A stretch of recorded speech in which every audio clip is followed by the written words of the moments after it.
Hoje trazemos aqui o Manuel Pelágio, que vem pela segunda vez no livro, e ele pela primeira vez, que um homem de coragem, que é melhor do que um gato das 7 vidas e que consegue estar sempre a superar tudo aquilo que são os desafios que a vida lhe proporciona, e portanto isso é naturalmente um privilégio para ele, que consegue superar os desafios um a um, de uma forma valente e de uma forma incrível, como consegue estar aqui com a presença dele ao vivo e a cores, e é uma satisfação imensa que eu tenho em poder reapresentar o livro do Manuel Pelágio, agora com ele aqui em presença.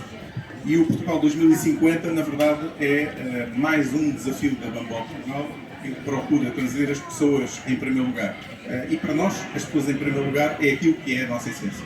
Portanto, para as pessoas, na verdade, todos os sistemas vivos e a relação de todos uns com os outros, que é absolutamente importante nós cuidarmos e termos isso absolutamente presente na nossa vida e no momento particular que vivemos no presente. Eu passo a palavra ao Manuel, se calhar para fazeres aqui uma breve introdução e dizeres aqui algumas palavras, e depois vamos trocando aqui, fazendo aqui umas trocas, algumas leituras daquilo que são leituras do próprio livro do Manuel Pelágio, e algumas intervenções que porventura ele queira fazer e segue e tenta propor. Boa tarde a todos e obrigado àqueles que vieram. Um dia de chuva, mas para mim é um dia de muita alegria. Dentro de mim não chove, eu mesmo estou muito satisfeito de estar aqui. O ano passado assisti um bocadinho ao lançamento deste livro através de meios eletrónicos, porque estava doente, e portanto é mesmo uma alegria poder estar aqui, estar vivo e a relançar o livro Portugal 2050. Então este livro tem uma história que já é longa, e um dia dei comigo na praia de São Pedro, na esplanada, a ler jornais e a escrever, e a tirar e começar a escrever. Li, escrevia. E em 2008, em 2009 também, esta última década, uma década com muitas peripécias, e parte deste livro foi escrito na esplanada de São Pedro e outra parte foi escrita no hospital onde estava a ser tratado. E depois, mais tarde, quis lançar este livro, e este livro foi, não sei porquê, mas apareceu no formato em inglês, e depois quis lançá-lo em inglês, e alguns amigos disseram para não lançar um livro sobre Portugal em inglês. Eu ouvi-os mal e não lancei, e então lancei mais tarde, em 2020, quando veio a epidemia. Eu resolvi lançar definitivamente Portugal 2050 em inglês, e agora a versão portuguesa, a quem agradeço aqui à editora Bamboo também todo o suporte que tem dado. Então este livro é um livro que fala do nosso país, e Portugal 2050, as pessoas em primeiro lugar. Este livro também se poderia chamar Humanizar Portugal, olhar para o nosso país de uma forma diferente e começar por repensar o país, não a curto prazo, não no meio destas confusões todas que todos temos assistido nos últimos tempos, mas repensar que país é que nós queremos em termos do futuro. Então, este livro é também um ato de coragem de poder sonhar Portugal de uma forma diferente. Um Portugal completamente diferente, mas na forma de estar de cada pessoa, mas não um Portugal que se esquece do seu passado, antes pelo contrário. É um livro que honra o passado, mas pretende passar uma mensagem de modernidade, não uma modernidade porque tem que ser novo, mas uma modernidade porque tenta que o que se fizer se faça pelas pessoas e com o objetivo de desenvolver mais a própria humanidade. Eu acho que todos nós temos a noção de que nós gostamos de viver no nosso país. O nosso país é muito aclamado cada vez mais como um bom sítio para se viver, mas também estamos certos que há muita coisa a fazer pelo nosso país. Então este livro tem duas partes. Tem uma parte que fala do projeto da marca Portugal, e depois tem uma segunda parte que fala de algumas ideias do que fazer para ajudar a mudar Portugal. A primeira parte fala da marca. E a marca, nós começamos a pensar na questão de vender o país. Em 2007, mais ou menos, eu estava a fazer um mestrado de marketing e quis fazer um projeto sobre a marca Portugal. E foi muito interessante perceber que, quando se trata da marca de um país, não é a mesma coisa que a marca de um produto. Enquanto que a marca de um produto nós podemos alterar substancialmente o produto para os consumidores, aqui a marca de um produto é diferente. Nós não podemos alterar o país de acordo com os consumidores. Então, foi muito interessante fazer todo este caminho de estudo da marca Portugal, e perceber que uma marca de Portugal tem que ser suportada nas pessoas e nos portugueses. Tem que ser suportada naquilo que nós somos realmente, e viver com alguma modernidade, mas viver aquilo que nós verdadeiramente somos. O que foi interessante quando eu fiz a análise da marca Portugal foi perceber que a marca só pode ter sucesso se for sustentada por todos os portugueses de uma forma geral. Isso significa que a marca não pode ser um projeto de comunicação, um projeto de publicidade, mas tem que ser um projeto que vise o desenvolvimento do país, o bem-estar e a qualidade das pessoas que vivem no país, e que toca a todos. Nós não podemos estar a promover Portugal com uma determinada imagem e depois corrermos o risco de não termos o suporte dos portugueses para suportar essa marca. Então, aquela marca a qual cheguei à conclusão foi criar em Portugal o melhor país, o melhor sítio para nós vivermos. Porque a marca de Portugal, o melhor espaço, o melhor país para se viver, faz com que todos nós trabalhemos nesse sentido. Não é uma ideia solta. No início, alguns de vocês não se recordam, mas há cerca de 15 anos havia a ideia de promover a marca de Portugal através do West Coast of Europe. Portanto, a ideia de que era a costa oeste da Europa, um pouco a copiar a ideia da Califórnia nos Estados Unidos. E isso é um erro tremendo. E é claro, uma marca não se aguenta apenas com publicidade. Uma marca tem que ser suportada pelos stakeholders, pelas pessoas, pela população do país. Isso não dizia nada a ninguém, principalmente às pessoas do interior e mesmo, de uma forma geral, também às pessoas da cidade. Essa campanha foi um fracasso total. E, portanto, esse tipo de marca e de suportar a marca do país temporariamente em aspectos que se baseiam muito na publicidade não tem sentido para o país. O que tem sentido é criar uma marca que suporte o desenvolvimento do país. E para criar uma marca que crie o suporte ao desenvolvimento do país tem que tocar a todos. Por isso é que a marca que nós propomos é a marca de criarmos em Portugal o melhor país para nós vivermos do mundo. A segunda parte fala um bocadinho disso, como é que isso se faz, como é que se faz isso, não é? E dá algumas ideias de como fazer isso. Claro que a marca tem que tocar emocionalmente a todas as pessoas. Porque se não tocar emocionalmente a todas as pessoas não vão querer suportá-la, não vão querer segui-la.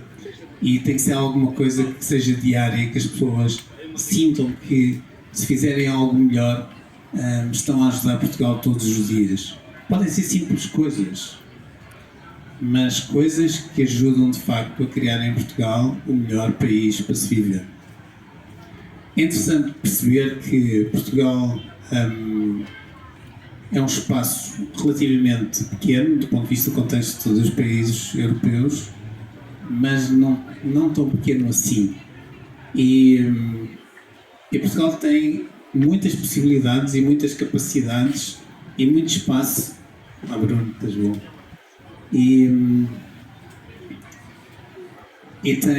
tem de facto muitas capacidades ainda que nós não conseguimos de facto perceber e admitir. Eu recordo há uns anos um amigo brasileiro que veio cá, eu fui buscar ao aeroporto e depois trazia-o de carro ali pela costa, ali pelo rio, e ele dizia-me: vocês não têm noção do país que vocês têm, pois não?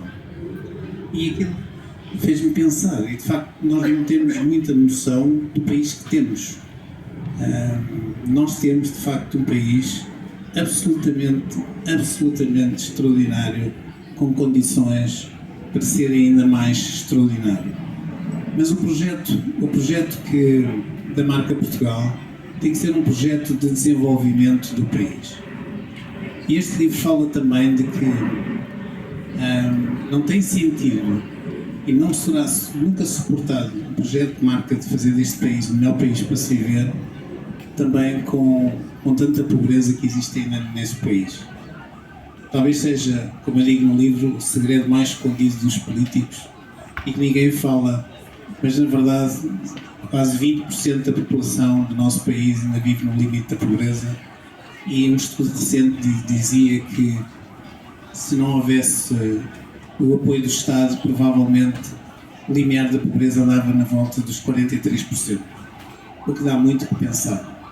O que nos indica que ainda há muito 25 de Abril para fazer, e eu acho que está na altura de acabar um bocadinho as revoluções e começar a fazer o desenvolvimento do país com base na cooperação de todos. Precisamos de todos. Então, o país fala exatamente nisto, de que esta marca é possível porque tem e terá o suporte emocional de todos. É uma marca em que todos se reverão, uma marca em que faz sentido que todos possam criar o melhor país para se viver, para se trabalhar e para educar os nossos filhos, e faz sentido para todos, seja para a pessoa mais rica, seja para a pessoa mais pobre, seja para a classe média, faz muito sentido. Como eu dizia, a segunda parte fala da parte da implementação, e uma das coisas que eu ressalto na segunda parte é a capacidade de vivermos a vida com mais simplicidade. Simplicidade não significa simplista, significa simplicidade. Nós somos um país dos mais pobres da Europa com algumas manias de rico, e acabamos por ser um país que tenta investir muitíssimo em determinadas situações, mas não de uma forma parcimoniosa e rigorosa. Nós temos exemplo de outros países com muita capacidade económica, mas que são mais rigorosos na forma como gastam, na forma como vivem. Eu recordo-me aqui há algum tempo, e ainda se fala sobre a substituição dos comboios da linha de Lisboa-Porto para ter o TGV, e eu perguntava-me a mim se fazia algum sentido para conseguir ganhar alguns minutos, alguém dizia 20 minutos, substituir os atuais comboios da linha Lisboa-Porto, que são comboios absolutamente excelentes e que são comboios excelentes em qualquer parte do mundo. Portanto, é preciso haver mais parcimónia na forma como gastamos, porque há muita gente ainda que precisa de mais dinheiro e precisa de ter maior suporte. cerca de 21% das pessoas em Portugal vivem ainda num estado de pobreza muito grande. Então há um capítulo que fala exatamente sobre viver a vida com simplicidade, numa forma não simplista, mas uma forma mais simples. Nós hoje somos todos muito virados para a questão do consumo, mas criar um país com mais qualidade, criar um país em que as pessoas vivam de uma forma diferente, existe também criar uma forma de estar absolutamente diferente na forma de viver. Desta forma, este livro convida a criar em Portugal uma economia mais humana, e por isso o título fala sobre as pessoas em primeiro lugar. Não pode ser o dinheiro em primeiro lugar, tem que ser as pessoas em primeiro lugar, e esse é o grande desafio. Tudo o que se fizer tem que se fazer no sentido de poder ajudar a sociedade a ser melhor, ajudar as pessoas a viverem com mais humanidade, ajudar as pessoas a viverem com mais equilíbrio. Tudo o que se fizer tem que ser pela humanidade e pelas pessoas, e não apenas pelo dinheiro. O dinheiro estará muito presente na nossa vida, mas é preciso trazer essa mudança de mindset ao país, aos nossos governantes, aos nossos políticos, e de facto criar e pôr na frente a prioridade nas pessoas e não no dinheiro. Criar de facto uma vida mais humana para as pessoas. Então, todos sabemos que o número de pessoas com desequilíbrios psicológicos e com desequilíbrios mentais aumenta cada dia, aumenta nas empresas, aumenta porque as pessoas vivem vidas desequilibradas. Isso é preciso acabar, é preciso encontrar uma forma e uma economia que suporte a humanidade e não uma humanidade que suporte a economia. Nós precisamos de estruturar a forma de viver para suportar o desenvolvimento da humanidade e das pessoas e não o contrário. As pessoas estão a chegar a um limite, não aguentam mais, trabalham muitas horas, ganham pouco e acabam por ficar muito desequilibradas. Eu faço muito trabalho de coaching e a maior parte das pessoas que me chegam, muitas delas acabam por vir de situações de muita falta de apoio na sua educação, dos seus pais, numa fase inicial da sua vida. Isso é muito importante, isso está a acontecer, isso está a deixar marcas profundas na nossa juventude, e é preciso de facto acabar. É preciso criar uma forma de viver uma sociedade mais humana, em que o trabalho apoie a vida e não que a vida esteja a ser sacrificada em nome do trabalho. O livro fala também da escola e da educação e fala de facto que é preciso educarmos para a cooperação e não para a competição.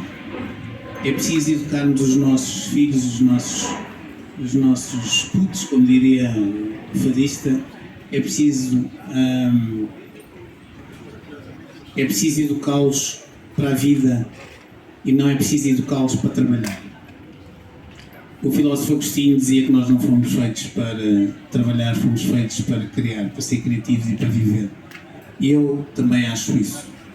Acho que o fundamental da vida tem que ser a vida e não tem que ser o trabalho. E o trabalho tem que estar bem enquadrado na vida, e nós temos que encontrar formas de que o trabalho apoie a vida e não que a vida seja destruída pelo trabalho. Enfim, o livro não pretende ser muito exaustivo quanto às soluções. A ideia não é essa, é deixar uma visão, deixar aqui um convite para que se crie um Portugal mais humano, mais equilibrado, com pessoas mais sérias, com pessoas mais verticais e deixar espaço de facto também para a juventude, para criar um país, repensar um país novo. Lá que o livro fala também da juventude e fala de ainda agora se fala muito do salário mínimo, o livro também fala do salário, já falava do salário mínimo há muitos anos, e claro que este salário mínimo não é um salário compatível com a construção de uma vida. Não é possível. E todos nós sabemos isso. E pronto, não deixo-vos aqui uma ideia do livro, um bocadinho do espírito. O espírito é de facto recriar aqui uma cultura diferente, uma forma de estar e de repensar Portugal, olhar para Portugal de uma forma muito diferente, mas mais humana. Criar uma sociedade que apoie de facto o desenvolvimento humano e das pessoas e fazer disso a nossa marca. Fazer disso a nossa marca. Que Portugal seja reconhecido pela forma como desenvolveu e como se reorganizou, no sentido de criar de facto um país em que as pessoas estão em primeiro lugar e que as pessoas são importantes. O dinheiro não pode ser o primeiro drive de desenvolvimento do país. O principal drive de desenvolvimento do país deve ser, de facto, as pessoas. As pessoas, em primeiro lugar, é esse o convite a repensar Portugal.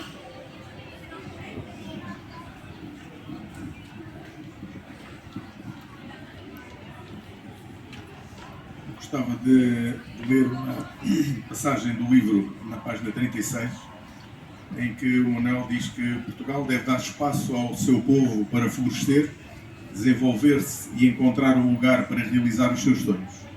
Podemos ir até ao fim com esta ideia, trazendo a Portugal muitas empresas internacionais e pessoas talentosas para ancorar as novas ideias de modernidade e prosperidade. E, no fundo, pergunta, aliás, na mesma página, na página 36, o que podemos oferecer que seja distinto e único, e para reflexão, como se imagina a viver no futuro. E estas perguntas, eu gostava que tu falasse um pouco acerca disto que escreves aqui e talvez convidasse as pessoas que se encontram aqui na plateia a falar um pouco sobre, ou fazer questões, ou colocar questões ao Manel sobre este Portugal de 2050 e sobre aquilo que ele acabou de falar.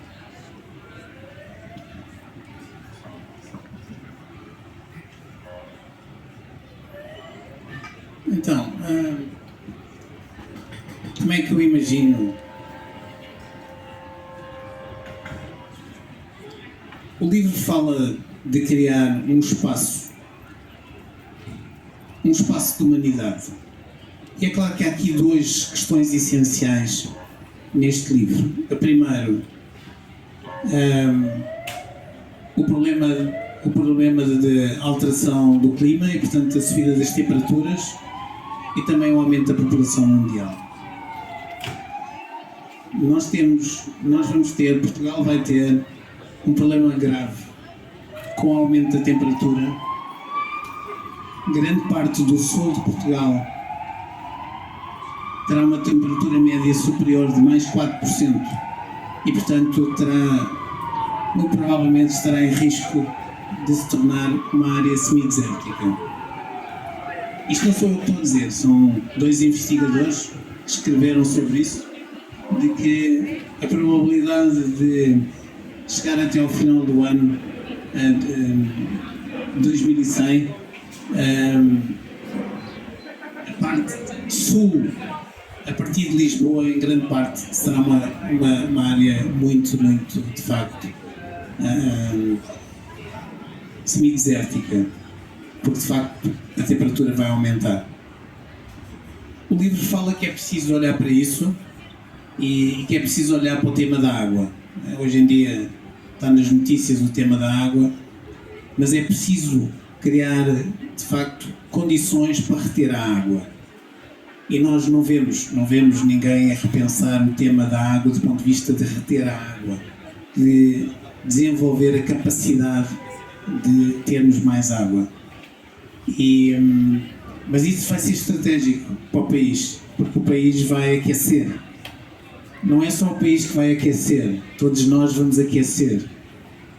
Todos nós vamos ter aparentemente uma temperatura superior que nos vai tocar do ponto de vista da humanidade e que nos vai alterar um bocadinho também a nossa personalidade. Não sei se alguma vez já pensaram nisso, mas quando a temperatura subir também o nosso corpo vai mudar e a nossa forma de estar também vai mudar.